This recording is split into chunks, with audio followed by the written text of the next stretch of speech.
السلام علیکم ورحمۃ اللہ وبرکاتہ نحمده ونصلی علی رسولہ الکریم اما بعد فاعوذ باللہ من الشیطان الرجیم بسم اللہ الرحمن الرحیم رب اشرح لی صدری ویسر لی امری واحلل عقدۃ من لسانی یفقہوا قولی۔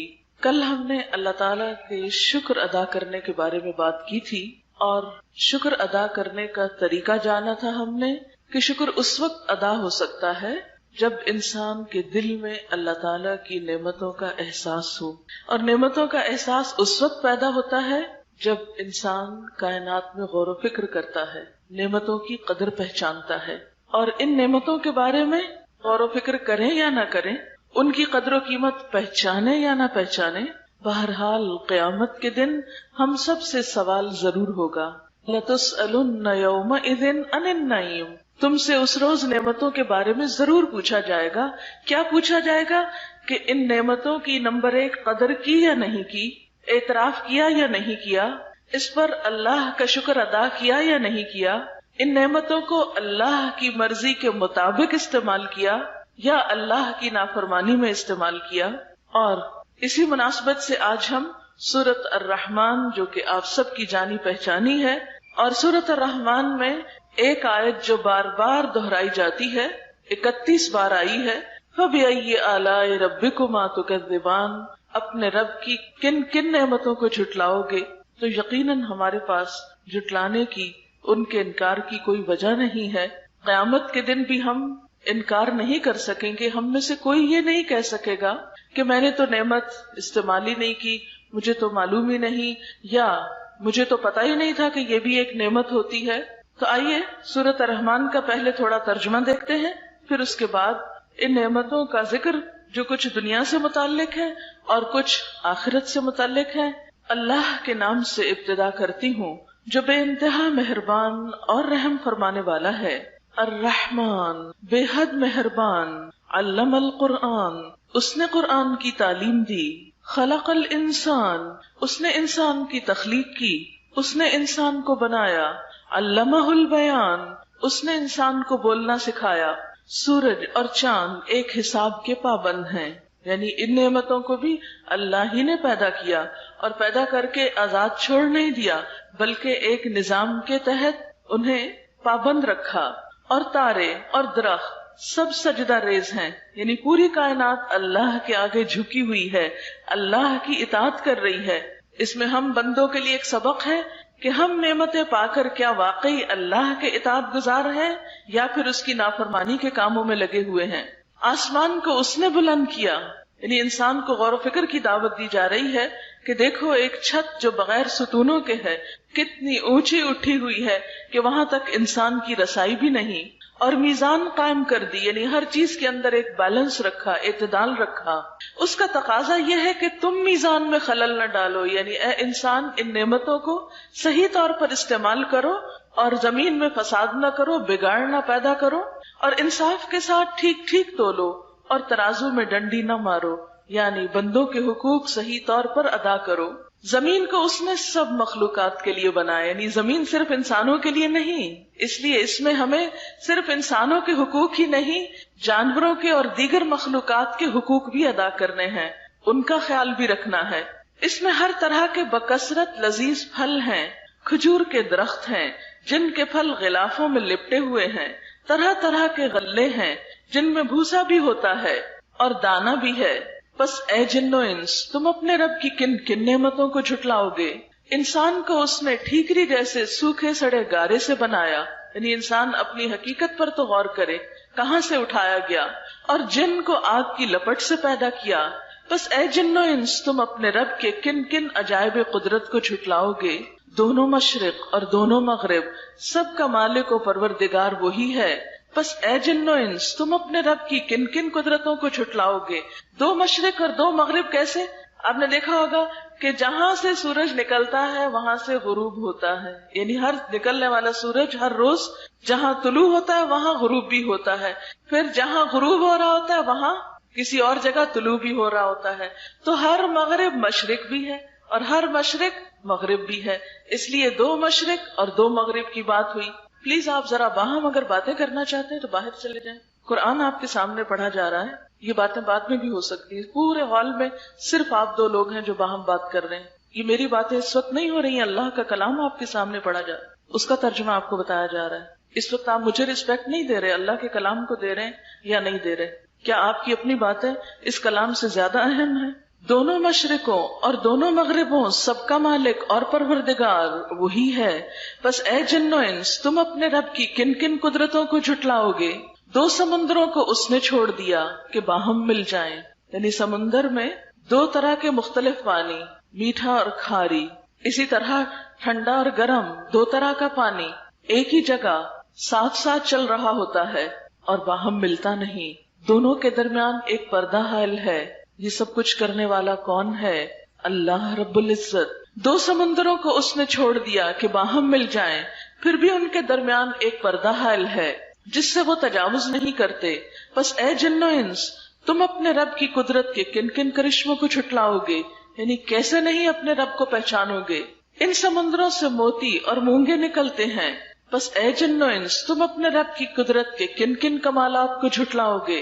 اور یہ جہاز اسی کے ہیں جو سمندروں میں پہاڑوں کی طرح اونچے اٹھے ہوئے ہیں، یعنی پانی میں ایک سوئی تو ڈوب جاتی ہے لیکن اتنا بڑا جہاز جو کہ پورے پہاڑ کی طرح نظر آتا ہے یا پہاڑ جتنا وزنی ہو سکتا ہے، وہ تیر کر ایک حصے سے دوسرے پہ چلا جاتا ہے، یہ اس کو صلاحیت کس نے بخشی؟ تم اپنے رب کے کن کن کمالات کو جھٹلاؤ گے؟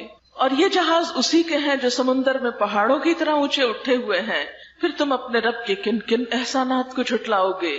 ہر چیز جو اس زمین پر ہے فنا ہو جانے والی ہے، اور صرف تیرے رب کی جلیل و کریم ذات ہی باقی رہنے والی ہے، بس اے جن و انس تم اپنے رب کے کن کن کمالات کو جھٹلاؤ گے؟ زمین اور آسمانوں میں جو بھی ہیں سب اپنی حاجتیں اسی سے مانگ رہے ہیں، کیونکہ سب محتاج ہیں، بے نیاز صرف اس کی ذات ہے، ہم سب کو اس کی ضرورت ہے، اسے ہماری ضرورت نہیں ہے، ہر آن وہ نئی شان میں ہے، بس اے جن و انس تم اپنے رب کی کن کن صفات کو جھٹلاؤ گے؟ اے زمین کے بوجھو، ان قریب ہم تم سے باز پرس کرنے کے لیے یعنی تمہارا حساب لینے کے لیے فارغ ہوئے جاتے ہیں، پھر دیکھ لیں گے کہ تم اپنے رب کے کن کن احسانات کو جھٹلاؤ گے۔ یعنی انسان ہمیشہ اس دنیا میں نہیں رہے گا، یہ نعمتیں ہمیشہ ہمارے پاس نہیں رہیں گی، ہمیں بہت جلد یہ دنیا جس کی محبت میں ہم ڈوبے ہوئے ہیں، جس کے اوپر ہم کچھ اور سوچ ہی نہیں سکتے، یہ سب بہت جلد چھوڑ کر اپنے رب کی طرف واپس جانے والے ہیں، پھر ہم میں سے ایک ایک کا حساب ہوگا، ہر ایک کو جواب دہی کرنے ہوگی کہ وہ اپنے رب کی نعمتوں کو پا کر رب کے ساتھ کیا معاملہ کرتا رہا، اس کے دین کے ساتھ کیا سلوک کرتا رہا، اس کی کتاب کو اس نے کتنی اہمیت دی، اس کے رسول صلی اللہ علیہ وسلم کی کتنی عزت کی۔ ان سب نعمتوں کو پا کر بہت جلد ہم سے پوچھ ہوگی، لہٰذا وہاں جا کر تم کس نعمت کو جھٹلا سکو گے؟ اے گروہ جن و انس، تم زمین اور آسمانوں کی سرحدوں سے نکل کے بھاگ سکتے ہو تو بھاگ دیکھو، یعنی تم اللہ کے آگے کس قدر عاجز ہو، کہیں جا نہیں سکتے، اگر تم بھاگنا بھی چاہو تو اس کے لیے بڑا زور چاہیے، اور وہ زور ہم میں سے کس کے پاس ہے کہ ہم اپنے رب سے بھاگ نکلے کہیں؟ پھر اپنے رب کی کن کن قدرتوں کو تم جھٹلاؤ گے؟ بھاگنے کی کوشش کرو گے تو تم پر آگ کا شعلہ اور دھواں چھوڑ دیا جائے گا جس کا تم مقابلہ نہ کر سکو گے۔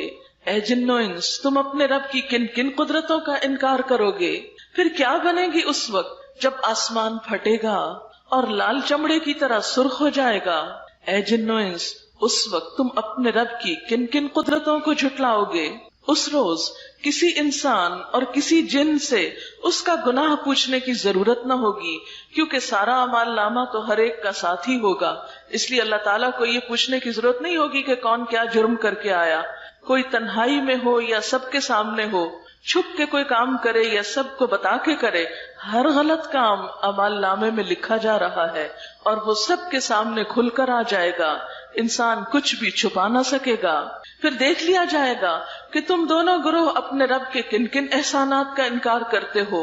مجرم وہاں اپنے چہروں سے پہچان لیے جائیں گے، یعنی جرم چہروں پر، شکلوں پر نظر آئے گا، کیونکہ ہر انسان کا چہرہ اس کے دل کی عکاسی کرتا ہے، تو گناہ کی ابتدا بھی دل سے ہوتی ہے۔ رمضان اسی لیے تقویٰ کا مہینہ ہے کہ دلوں کی اصلاح کرتا ہے، اور انسان جب کوئی غلط کام کرنا چاہتا ہے تو سب سے پہلے اس کی سوچ آتی ہے، اس کی خواہش پیدا ہوتی ہے پھر اس کے بعد انسان قدم اٹھاتا ہے.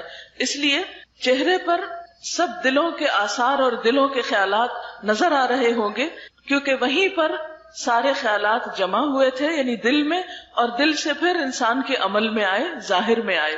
تو قیامت کے دن سب کچھ چہروں سے عیاں ہو جائے گا، اور انہیں پیشانی کے بال اور پاؤں پکڑ پکڑ کر گھسیٹا جائے گا، یعنی مجرم لوگوں کو. اس وقت تم اپنے رب کی کن کن قدرتوں کو جھٹلاؤ گے؟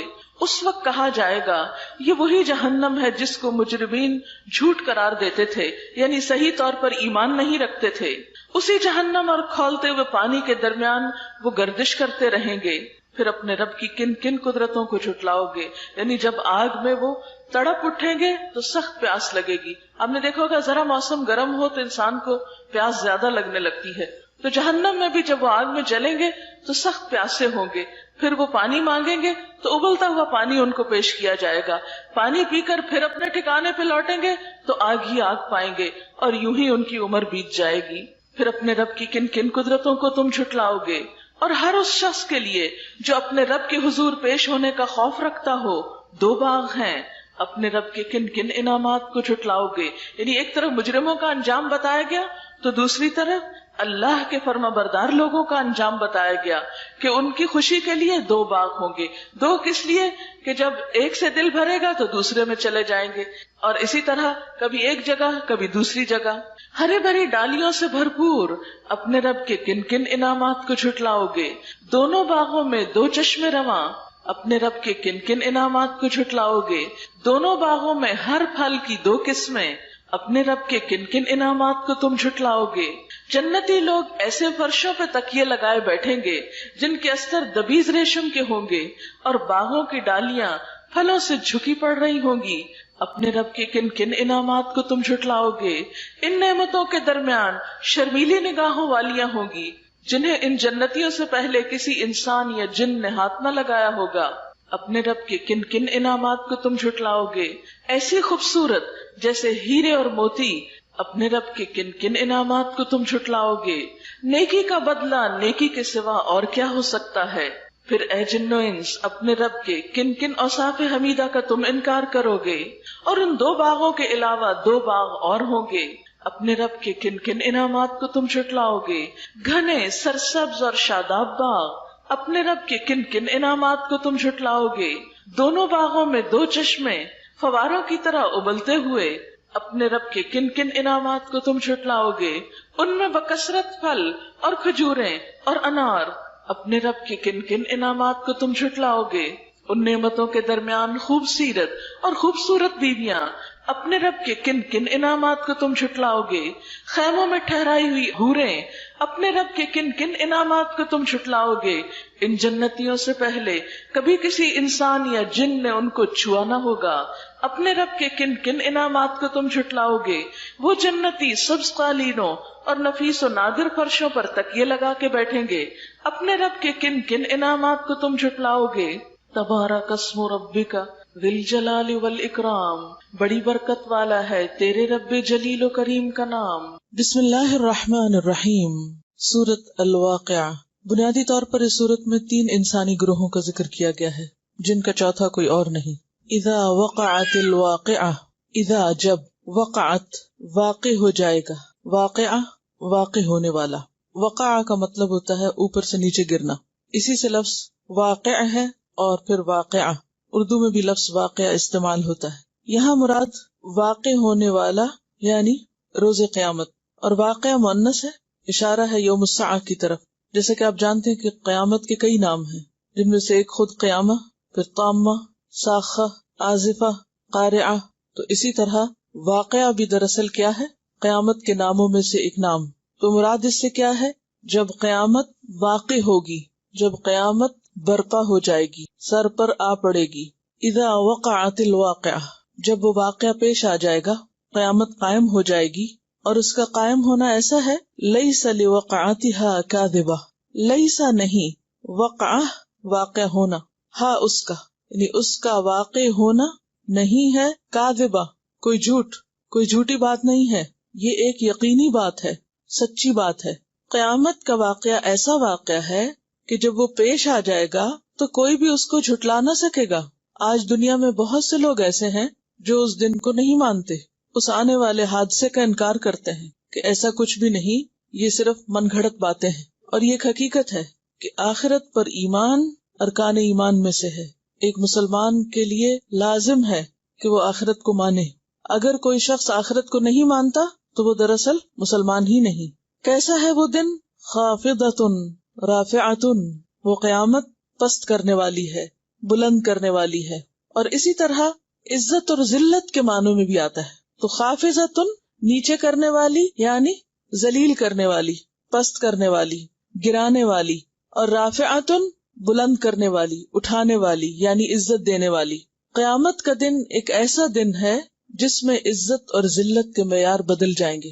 آج دنیا میں بہت سے افراد اور اقوام ایسے ہیں جو بظاہر بہت بلند مرتبہ نظر آتے ہیں، بہت عزت کے مقام پر نظر آتے ہیں، لیکن کل قیامت کے دن ان کا یہ مقام عزت ان سے چھین لیا جائے گا، اور صرف ایک قیامت کا حادثہ ہی انہیں پست کر دینے کے لیے کافی ہوگا۔ خافضۃ رافعۃ اذا رجت الارض رجا وبست الجبال بسا فكانت هباء منبثا وكنتم ازواجا ثلاثا فاصحاب الميمنة ما اصحاب الميمنة واصحاب المشأمة ما اصحاب المشأمة والسابقون السابقون اولئک المقربون۔ شروع اللہ کے نام سے جو بے انتہا مہربان نہایت رحم فرمانے والا ہے۔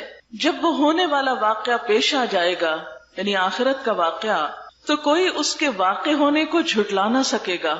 آج ہم اس کی طرف توجہ نہیں کرتے، وہ ہمارے خیالوں میں نہیں ہے، لیکن جب وہ پیش آ جائے گا تو کوئی بھی اس سے انکار نہ کر سکے گا۔ وہ تہ و بالا کر دینے والی آفت ہوگی، یعنی زمین پر کوئی بھی چیز اس وقت ٹھہری نہ رہے گی، سلامت نہ رہے گی، بچے گی نہیں۔ انسان اپنی ترقی کی انتہا کو کیوں نہ پہنچ جائے، زمین سے آسمان تک کیوں نہ پہنچ جائے، لیکن جو ہی وہ زلزلہ آئے گا تو کیا ہوگا؟ اس وقت زمین یک بارگی ہلا ڈالی جائے گی، پہاڑ اس وقت ریزہ ریزہ کر دیے جائیں گے، اور پراگندہ غبار بن کر رہ جائیں گے، یعنی دھول کی طرح اڑا دیے جائیں گے۔ تم لوگ اس وقت 3 گروہوں میں تقسیم ہو جاؤ گے، یعنی سارے انسان 3 بڑی کیٹیگریز میں تقسیم کر دیے جائیں گے، یا 3 کیٹیگریز میں داخل ہو جائیں گے۔ اور وہ 3 کیا ہیں؟ پہلی کیٹیگری یا پہلا گروپ دائیں بازو والے، دائیں بازو والوں کی خوش نصیبی کا کیا کہنا۔ دوسری کیٹیگری اور بائیں بازو والے، تو بائیں بازو والوں کی بد نصیبی کا کیا ٹھکانا۔ اور آگے والے تو پھر آگے والے ہی ہیں، وہی تو مقرب لوگ ہیں، نعمت بھری جنتوں میں رہیں گے، اگلوں میں سے بہت ہوں گے، پچھلوں میں سے کم ہوں گے۔ تو 3 گروپ کون سے ہوئے؟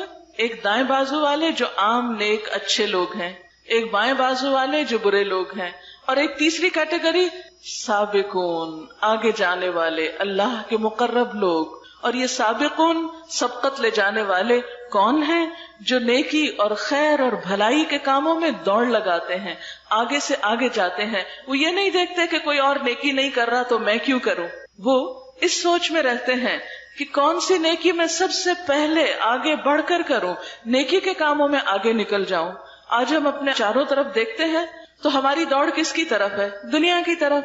دنیا کی محبت میں ہم دنیا ہی کی طرف دوڑ رہے ہیں، آخرت سامنے ہی نہیں ہے، اس لیے اس کی سوچ بھی نہیں، فکر بھی نہیں۔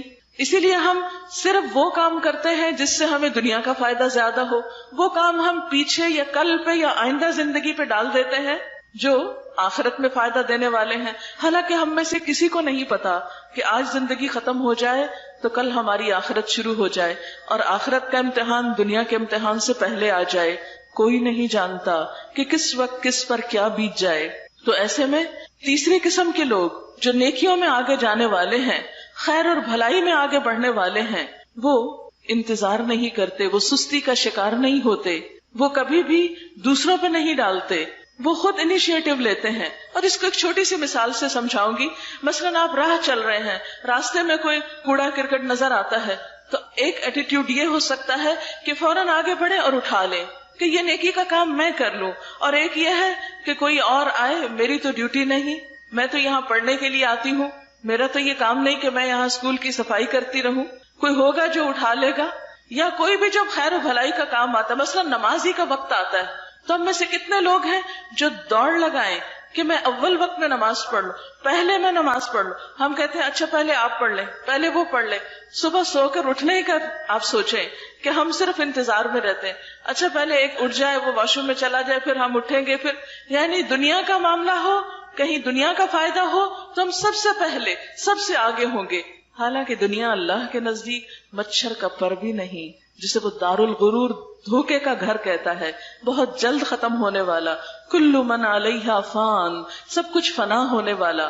وَيَبْقَى وَجْهُ رَبِّكَ ذِي الْجَلَالِ وَالْإِكْرَامِ، رب ذی الجلال کا جو باقی رہنے والی ذات ہے اور وہی کی نعمتیں جو باقی رہنے والی ہیں، ان کے حصول کے لیے، انسین دنیا کے لیے جو کوششیں ہیں وہ ہم سب جائزہ لے سکتے ہیں. کیونکہ کوئی کسی کو نہ دیکھے، دوسروں پہ نظر نہ ڈالے، اپنے آپ کو دیکھیں کہ میرے اندر نیکی کا کتنا شوق ہے، اور نیکی کے جس کام کے لیے بھی مجھے پکارا جاتا ہے اس کے لیے میں کتنے شوق سے اس کی طرف بڑھتا ہوں. سابقون وہ لوگ ہوں گے کہ نبی صلی اللہ علیہ وسلم نے ان کے بارے میں فرمایا کہ جب ان کے سامنے حق پیش کیا گیا تو انہوں نے قبول کر لیا، اور دوسروں کے معاملے میں وہی چاہا جو وہ اپنے معاملے میں چاہتے تھے. اور پھر یہاں پر تینوں گروہوں کے انجام بتائے گئے ہیں، اور مقرب لوگوں کے بارے میں بتایا کہ نعمت بھری جنتوں میں رہیں گے. اگلوں میں سے بہت ہوں گے، پچھلوں میں سے کم. ظاہر ہے کہ نبی صلی اللہ علیہ وسلم کے زمانے میں لوگوں کے اندر نیکی اور خیر کی محبت زیادہ تھی. پھر آہستہ آہستہ دنیا کی محبت آگے آ گئی، نیکیوں کی محبت جو ہے وہ پیچھے چلی گئی. تو قدرتی طور پر ایک تناسب یا ریشو جو ہے مقربین کا یا نیکی میں آگے بڑھنے والوں کا، وہ کم ہوتا چلا جائے گا. اس لیے فرمایا کہ پچھلوں میں سے کم.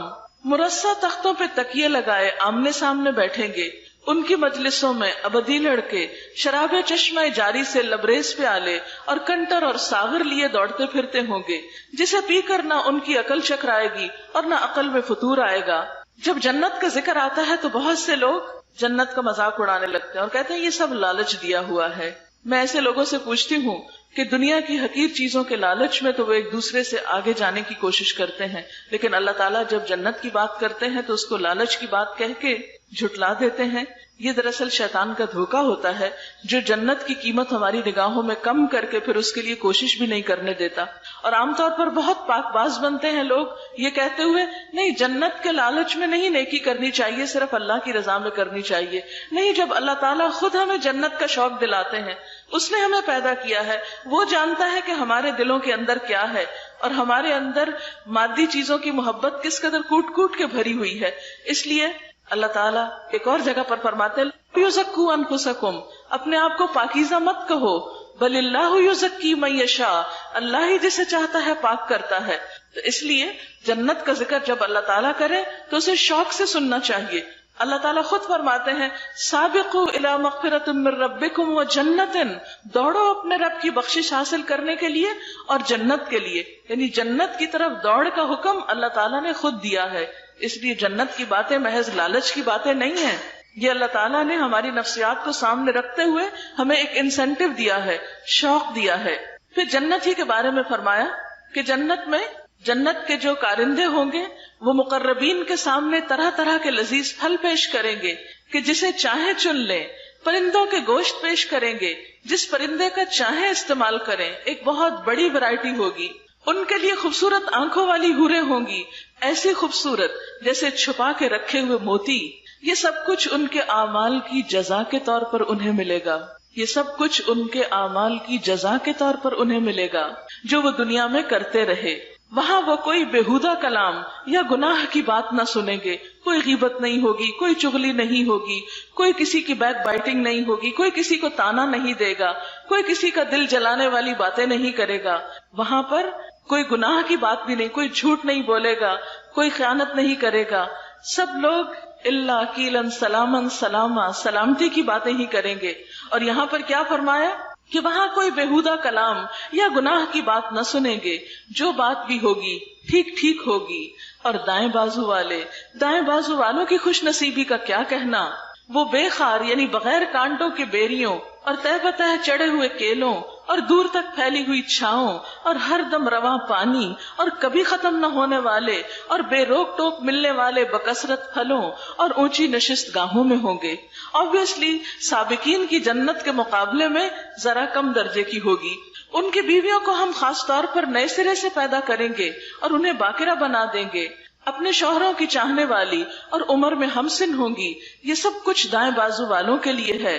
وہ اگلوں میں سے بھی بہت ہوں گے، پچھلوں میں سے بھی بہت ہوں گے، اور بائیں بازو والوں کی بد نصیبی کا کیا پوچھنا، وہ لو کی لپٹ اور کھولتے ہوئے پانی اور کالے دھوئیں کے سائے میں ہوں گے، جو نہ ٹھنڈا ہوگا نہ آرام دہ ہوگا۔ یہ وہ لوگ ہوں گے جو اس انجام کو پہنچنے سے پہلے خوشحال تھے اور بڑے گناہ پہ اصرار کرتے تھے۔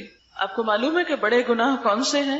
بڑے گناہوں میں سب سے بڑا گناہ تو اللہ تعالیٰ کے ساتھ شرک ہے، اور اس کے بعد والدین کی نافرمانی، ماں باپ کی بات نہ ماننا، ماں باپ کو اہمیت نہ دینا، ماں باپ کی قدر نہ کرنا، کیونکہ ایک طرف ہمیں اللہ تعالیٰ کے احسانات کو ماننا اور اس کا شکر گزار بننا ہے، اور دوسری طرف انسانوں میں سے سب سے پہلے اپنے والدین کا۔ یہ وہ لوگ ہوں گے جو اس انجام کو پہنچنے سے پہلے خوشحال تھے اور گناہ عظیم پر اصرار کرتے تھے، کہتے تھے جب ہم مر کر خاک ہو جائیں گے اور ہڈیوں کا پنجر رہ جائیں گے تو پھر اٹھا کھڑے کیے جائیں گے، اور کیا ہمارے باپ دادا بھی اٹھائے جائیں گے جو پہلے گزر چکے ہیں؟ اے نبی صلی اللہ علیہ وسلم، ان سے کہہ دیجئے یقیناً اگلے اور پچھلے سب ایک دن ضرور جمع کیے جانے والے ہیں جس کا وقت مقرر کیا جا چکا ہے۔ پھر اے گمراہو اور جھٹلانے والو، تم زقوم کے درخت کی غذا کھانے والے ہو، اس سے تم پیٹ بھرو گے اور اوپر سے کھولتا ہوا پانی تونس لگے ہوئے اونٹ کی طرح پیو گے، یعنی اتنی گرمی ہوگی کہ انسان ابلتا ہوا پانی بھی چاہے تو آپ دیکھیں ایک ایک سپ لیتے ہیں، لیکن جہنم میں لوگ ابلتے ہوئے پانی کو بھی پیتے چلے جائیں گے جیسے ایک پیاسا اونٹ پانی پیتا ہے۔ یہ ہے ان بائیں بازو والوں کی ضیافت کا سامان روز جزا میں۔ نحن خلقناکم فلولا تصدقون، ہم نے تمہیں پیدا کیا ہے، ہم ہیں تمہارے خالق، پھر تم تصدیق کیوں نہیں کرتے، مان کیوں نہیں جاتے؟ کبھی تم نے غور کیا یہ نطفہ جو تم ڈالتے ہو، اس سے بچہ تم پیدا کرتے ہو یا اس کے پیدا کرنے والے ہم ہیں؟ ہم نے تمہارے درمیان موت کو تقسیم کیا ہے اور ہم اس سے عاجز نہیں کہ تمہاری شکلیں بدل دیں اور کسی ایسی شکل میں تمہیں پیدا کریں جس کو تم نہیں جانتے۔ اپنی پہلی پیدائش کو تو تم جانتے ہی ہو، پھر سبق کیوں نہیں لیتے؟ یہ اصل میں ان لوگوں کو کہا جا رہا ہے جو مرنے کے بعد دوبارہ زندہ ہونے پر ایمان نہیں رکھتے تھے، اس کا یقین نہیں رکھتے تھے۔ تو انہیں بتایا جا رہا ہے کہ تمہیں اگر آخرت کی دوبارہ زندگی کا یقین کرنا ہے تو آج کی اپنی زندگی کو دیکھو، آج اپنے ہاتھ پاؤں دیکھو، آج اپنے آپ کو پہچانو کہ کیا ہو۔ اگر تم آج ایگزسٹ کرتے ہو تو کل ایگزسٹ کیوں نہیں کر سکتے؟ جس رب نے پہلی دفعہ پیدا کیا وہ دوبارہ پیدا کیوں نہیں کر سکتا؟ کبھی تم نے سوچا یہ بیج جو تم بوتے ہو، یعنی زمین میں ڈالتے ہو، مٹی میں ڈالتے ہو، ان سے کھیتیاں تم اگاتے ہو یا ان کے اگانے والے ہم ہیں؟ خوبصورت پودے کون نکالتا ہے اس اندھیری مٹی میں سے؟ کیونکہ مٹی دیکھنے میں کیا ہے؟ کچھ بھی نہیں، نہ اس میں رنگ ہے، نہ ہی اس کے اندر کوئی خوشبو ہے، نہ ٹیسٹ ہے، لیکن جو پھل اور پھول اس میں سے نکلتے ہیں وہ کس قدر خوبصورت اور کتنی ویرائٹی ہوتی ہے ان کے اندر۔ مثلا ایک لیموں کا پودا جو اگتا ہے زمین کے اندر سے، تو مٹی کو آپ جتنا بھی ٹیسٹ کریں اس میں کوئی کھٹائی نہیں، لیکن ایک لیموں کے اندر ٹیسٹ کون ڈالتا ہے؟ یہ سب کچھ کرنے والا کون ہے؟ یہ اللہ رب العزت ہے۔ کبھی تم نے سوچا یہ بیج جو تم بوتے ہو، ان سے کھیتیاں تم اگاتے ہو یا ان کے اگانے والے ہم ہیں؟ ہم چاہے تو ان کھیتیوں کو بھس بنا کر رکھ دیں اور تم طرح طرح کی باتیں کرتے رہ جاؤ۔ ہم پر تو الٹی چٹی پڑ گئی، بلکہ ہمارے تو نصیب ہی پھوٹے ہوئے ہیں۔ یعنی اللہ تعالیٰ انسان کو جب دنیا میں ایک نعمت دے کر اس سے لیتا ہے تو وہ اس پر یہ سوچنے کے بجائے کہ میرا بھی کوئی قصور ہوگا، اللہ تعالیٰ ہی کو بلیم کرنے لگتا ہے بعض اوقات، اور بعض اوقات وہ طرح طرح کی باتیں بنا کر رہ جاتا ہے اور اللہ کی طرف رجوع نہیں کرتا۔ کبھی تم نے آنکھیں کھول کر دیکھا یہ پانی جو تم پیتے ہو اسے تم نے بادل سے برسایا ہے یا اس کے برسانے والے ہم ہیں؟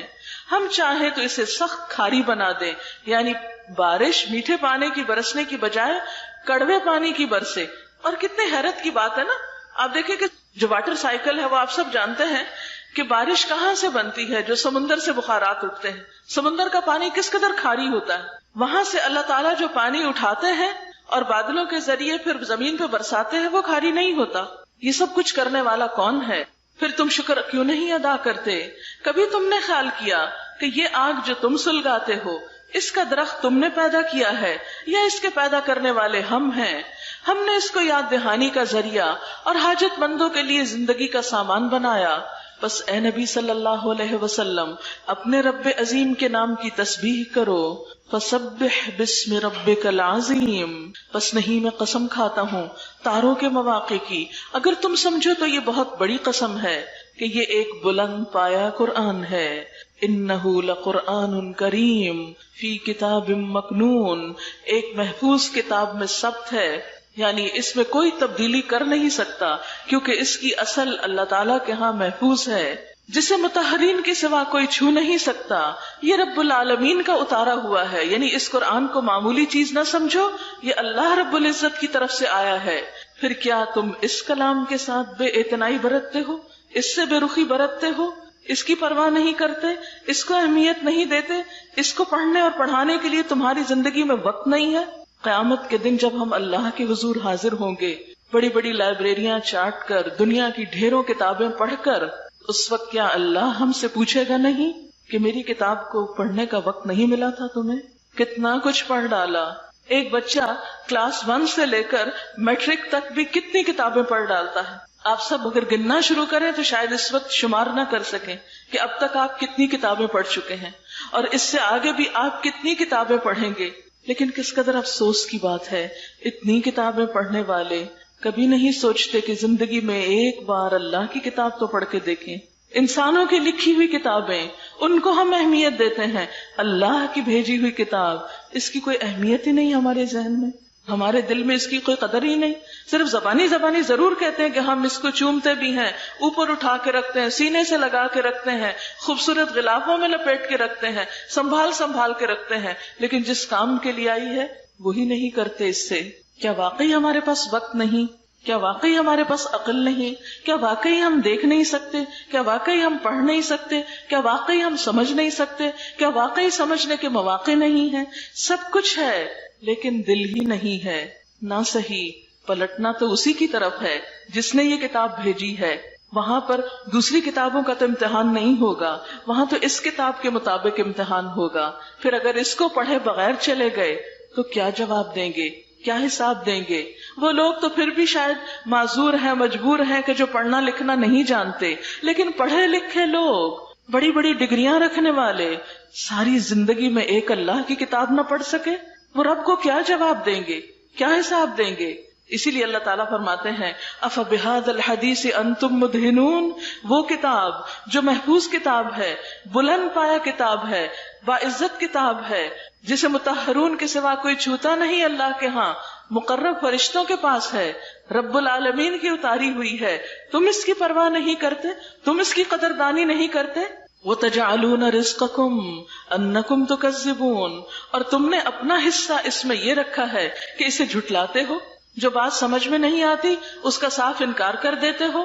ماننے کی باری آتی ہے، عمل کی باری آتی ہے تو عمل کر کے نہیں دکھاتے. اب اگر تم کسی کے محکوم نہیں، یعنی تمہارے اوپر کوئی حاکم نہیں، کوئی رب نہیں، اور اپنے اس خیال میں تم سچے ہو، تو جب مرنے والے کی جان حلق تک پہنچ جاتی ہے اور تم اسے اپنی آنکھوں سے دیکھ رہے ہوتے ہو کہ وہ مر رہا ہے، اس وقت اس کی نکلتی ہوئی جان کو واپس کیوں نہیں لاتے؟ اللہ تعالیٰ پوچھ رہے ہیں، ایک سوال کر رہے ہیں کہ اگر تم سمجھتے ہو کہ تم ایسے ہی آزاد ہو اس دنیا میں اور کوئی تم سے پوچھنے والا نہیں، تمہارا حساب لینے والا نہیں، تو سوچو ذرا کہ پھر اگر تم آزاد ہو تو اپنی آزادی استعمال کرو. اگر خود کو طاقتور سمجھتے ہو تو اپنی طاقت استعمال کرو، اور جس وقت مرنے والے کی جان نکل رہی ہوتی ہے، وہ تمہارے ہاتھوں سے جا رہا ہوتا ہے، تو ذرا تم اس کی جان واپس تو لا کے دکھاؤ. اس کو نہ جانے دو، اس کو روک لو. لیکن کیا کبھی کوئی روک سکا کسی کو؟ کوئی نہیں روک سکتا. بڑے بڑے ڈاکٹرز، بڑے بڑے ہسپتال، سوفسٹیکیٹڈ آلات مرنے والوں کو روک نہیں سکتے. آج تک موت کا علاج کوئی دریافت نہیں کر سکا. موت اٹل حقیقت، بہت بڑی سچائی جس سے مجھے اور آپ کو گزرنا ہے، اور موت کے بعد مٹی میں مل نہیں جانا، حساب دینا ہے، جواب دینا ہے. اللہ کی نعمتوں کے بارے میں پوچھا جائے گا کہ ہم نے ان کو پا کر اللہ کا حق کتنا ادا کیا. اس وقت سوچو کیا جواب دو گے، کیا بولو گے؟ ہم آزاد نہیں ہیں اس دنیا میں. ہم ایک بھیجنے والے کے حکم سے آئے ہیں، اسی کے حکم سے واپس جانا ہے. اسی نے یہ کتاب اتاری ہے، اسی نے اس کے مطابق ہم سے پوچھنا ہے. اس وقت ہمارا جواب پھر کیا ہوگا؟ اس وقت تو کوئی کام نہیں آئے گا. یوم یفر المرء من اخیہ وامہ وابیہ وصاحبتہ وبنیہ، جس دن انسان بھاگے گا اپنی ہی ماں سے، اپنے ہی باپ سے، اپنے ہی بیٹے سے، اپنی ہی بیوی سے. اس دن ہر انسان کو ایسی پڑی ہوگی جو اسے دوسروں سے بے پرواہ کر دے گی. ہر انسان اتنا خود غرض ہو چکا ہوگا کہ اسے صرف اپنی فکر ہوگی. دنیا میں ایک معمولی ٹیسٹ اور امتحان ہوتا ہے تو ہم میں سے ہر ایک کو اپنی پڑی ہوئی ہوتی ہے. اس وقت ہمیں یہ یاد نہیں ہوتا کہ میری فرینڈ کا پیپر اس وقت کیسا ہو رہا ہے، میری بہن کا پیپر اس وقت کیسے ہو رہا ہے. ہر انسان کو یہ فکر ہوتی ہے کہ جو لکھا ہے سوال نامے میں اس کا جواب ٹھیک ٹھیک دے دوں، میرے نمبر زیادہ آنے چاہیے. بہن اپنا انجام خود جانے. تو دنیا میں اگر امتحان کے کمرے میں انسان اتنا خود غرض ہو جاتا ہے تو آخرت کے امتحان میں انسان کی خود غرضی کا کیا عالم ہوگا. کون کس کو پوچھے گا، کون کس کا سہارا لے گا، کون کس کی مدد لے گا. اس وقت تو ہر انسان تنہا آئے گا. وَلَقَدْ جِئْتُمُونَا فُرَادًا كَمَا خَلَقْنَاكُمْ أَوَّلَ مَرَّةٍ، تم ہمارے پاس اکیلے ہی واپس آ گئے جس طرح ہم نے تم کو پہلے دن پیدا کیا تھا. دنیا میں بھی اکیلے آتے ہیں، واپسی بھی اکیلے ہوگی، قبر میں بھی اکیلے ہوں گے، حساب کے وقت بھی اکیلے ہوں گے. پھر کیوں نہیں سنبھلتے، کیوں نہیں غور کرتے، کیوں نہیں تیاری کرتے، کیوں نہیں اللہ سے اپنا تعلق مضبوط کرتے. اب اگر تم کسی کے محکوم نہیں ہو اور اپنے اس خیال میں سچے ہو تو جب مرنے والے کی جان حلق تک پہنچ چکی ہوتی ہے اور تم آنکھوں دیکھ رہے ہوتے ہو کہ وہ مر رہا ہے، اس وقت اس کی نکلتی ہوئی جان کو واپس کیوں نہیں لے آتے؟ اس وقت تمہاری نسبت ہم اس کے زیادہ قریب ہوتے ہیں مگر تم کو نظر نہیں آتے. پھر وہ مرنے والا اگر مقربین میں سے ہو تو اس کے لیے راحت اور عمدہ رزق اور نعمت بھری جنت ہے، اور اگر وہ اصحاب یمین میں سے ہو تو اس کا استقبال یوں ہوتا ہے کہ سلام ہے تجھ پر، تو اصحاب الیمین میں سے ہے. اور اگر وہ جھٹلانے والے گمراہ لوگوں میں سے ہو تو اس کی تواضع کے لیے کھولتا ہوا پانی ہے اور جہنم میں جھونکا جانا ہے. ان ھذا لہو حق الیقین، بے شک یہ سب کچھ قطعی حق ہے. فسبح باسم ربک العظیم، بس تسبیح بیان کرو اپنے رب عظیم کے نام کی. سب تسبیح پڑھیے. سبحان اللہ وبحمدہ عدد خلقہ ورضا نفسہ وزنۃ عرشہ ومداد کلماتہ. سبحان اللہ وبحمدہ عدد خلقہ ورضا نفسہ وزنۃ عرشہ ومداد کلماتہ. سبحانک اللہم وبحمدک نشہد ان لا الہ الا انت نستغفرک ونتوب الیک. والسلام علیکم ورحمۃ اللہ